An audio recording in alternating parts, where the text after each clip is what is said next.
video, we will discuss heat conduction through composite walls. In industrial heat transfer problem, there is often conduction through walls made up of layers of various materials, each with its own characteristic thermal conductivity. For this particular problem, we show how various resistances to heat transfer can be combined into a total resistance. So in this particular example, we have a composite wall made up of three materials of different thickness. So the first one in here is a substance 01. It has a thickness of x1 minus x0. So in here x1 minus x0.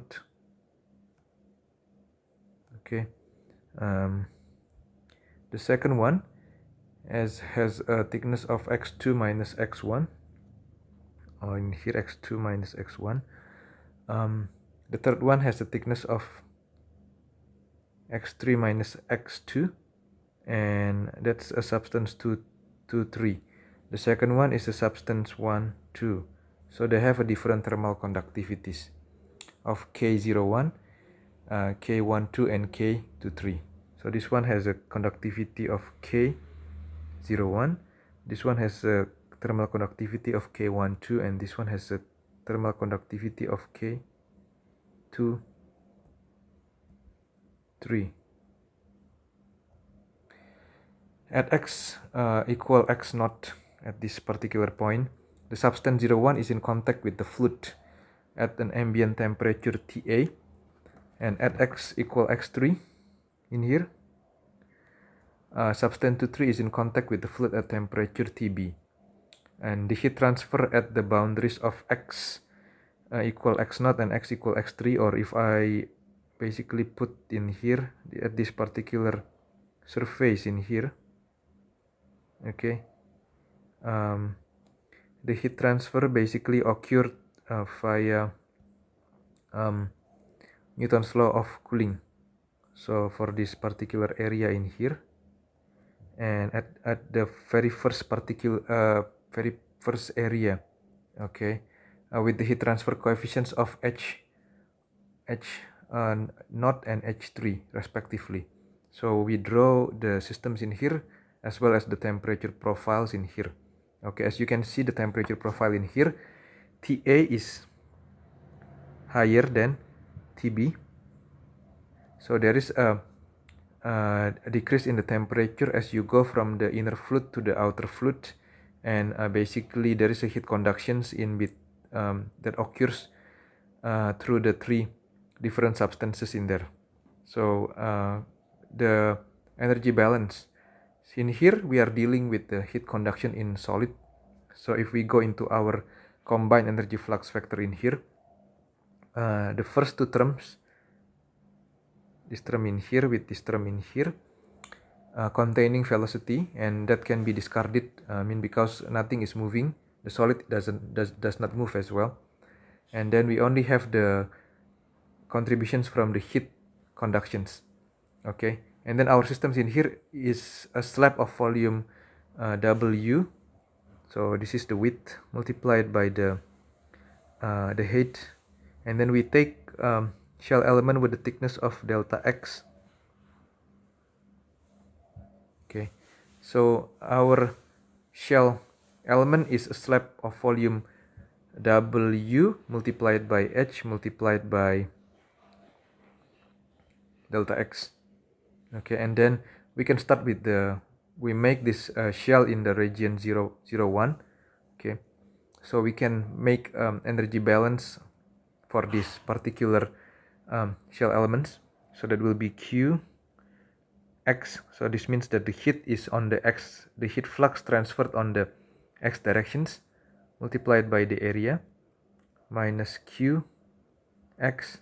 This one is inspected at X plus delta X, and again multiplied by WH is equal to 0. And then in here, the heat entering at X should be equal to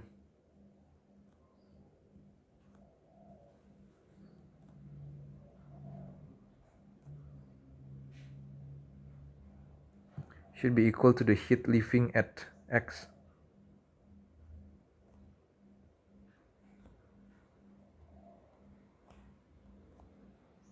x plus delta x. Because we don't have any accumulation term, we don't have any consumption or any productions term. Okay, then we can divide by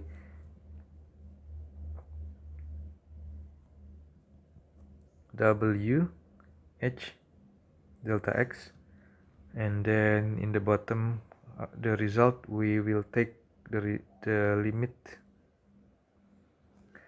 delta x approaching 0. So let's start again with this. Okay, so this one will be minus q x plus delta x minus q x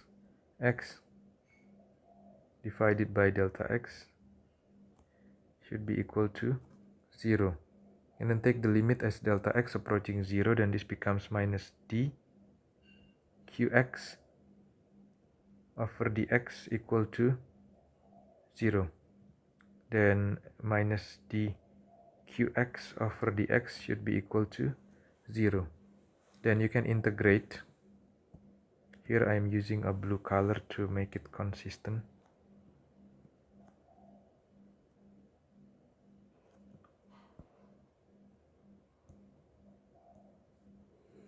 Then you integrate this qx is equal C1 is equal Q naught. And then this particular Q naught is defined as the heat flux at the plane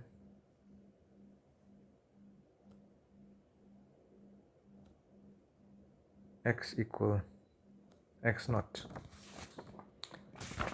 And we can repeat this energy balance to regions 1, 2, and 2, 3. And then for all of those we will get the same final result. So if we repeat this to all of them will be equal to this qx is equal to q naught.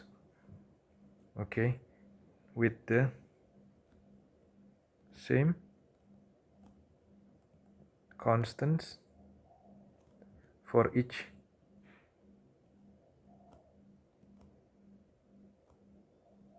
of the regions.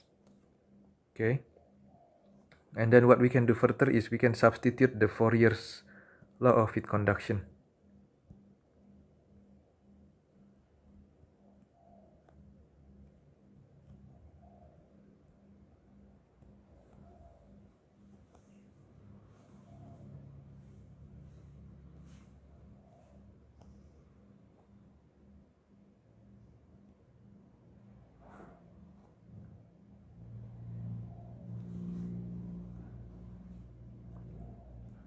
Okay, I change it back into a black color.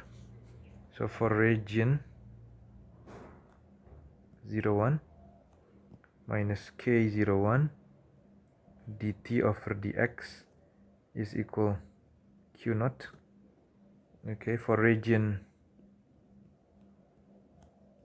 12 minus K12 dt over dx is equal Q naught. Okay, and then region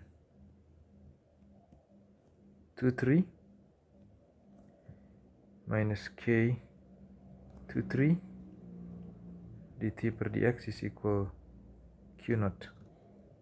What we can assume further is that the K01, K12, K13 can be assumed as constant.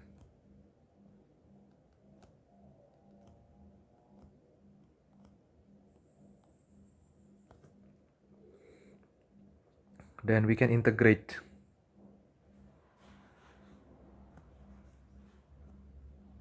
over the entire thickness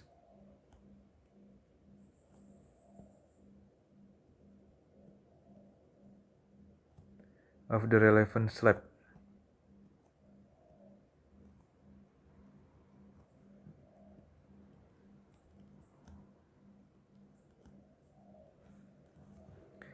So let's do that for region 01.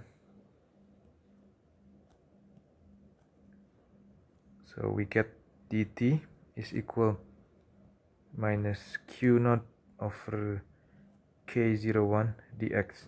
So this is basically just rearrangement of these equations in here, okay, where we can integrate from t0 to t1. As you can see in here, go back into your original picture. This one is t0 at x0 is t is equal t0, and then at x1 it's equal t1, the temperature. Okay, then so this one is dt, and then this q0 and k01 are both constant, so can be x0 x1 dx. Then once we integrate this one, then we become t1 minus t0 is equal minus q0 k01 x1 minus x0. Then t0 minus t1 is equal q0 x1 minus x0 divided by k01. We can repeat this for the region 1, 2, the process of which I will not show in here, but I'll just go and skip into the final form. And then the same with the region 2, 3.